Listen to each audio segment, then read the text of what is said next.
Ken Jennings has allowed a Jeopardy contestant to get 3 stabs at a daily double within a questionably long time span on Monday's episode. Jeopardy! Fans were bothered by the ruling since the player was blatantly incorrect. On Monday's Champions Wildcard episode, Bill Hoffman, an analyst from Mountain Lakes, New Jersey, found the second daily double with a score of $2,000. Cameron Connors, a high school social studies teacher from Rancho Santa Margarita, California, had $9,600. Lucy Ricketts, a former 3-day champion, book designer, and freelance illustrator from Atlanta, Georgia, led with $12,600. It was under a brief history of time, and he bet $1,990. Ken, 49, Reed, an 1884 conference chose the meridian of this facility's transit instrument as the prime starting point for time zone. Phil immediately guessed, "What is Greenwich?" After a few seconds of hesitation, Ken ruled, "Can you be more specific?" Phil then guessed, "What is Greenwich, England?" Ken did not rule, and there was silence for multiple more seconds. Phil then decided to make a third guess, deducing he was incorrect still, but didn't get shut down. "What is the Observatory of Greenwich?" Ken ruled, "It is the observatory. I did not want to leave you hanging." Phil let out a sigh of relief, and rival Cameron joked in an aside, "What is the third floor of the?" Trailing off as Ken laughed.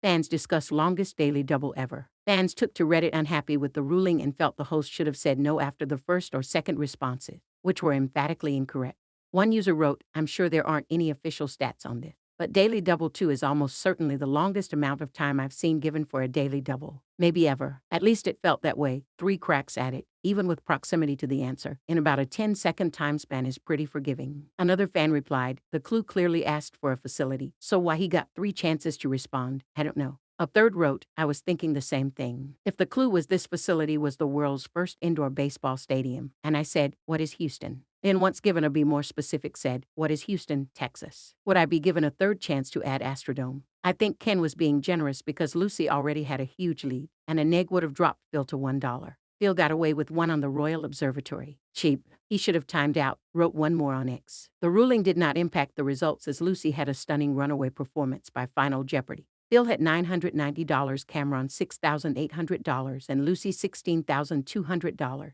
Final Jeopardy! Under women authors read, "In a room of one's own, the 4 famous names are Austen, 2 Brontes, and this author who died closest to Virginia Woolf's own time."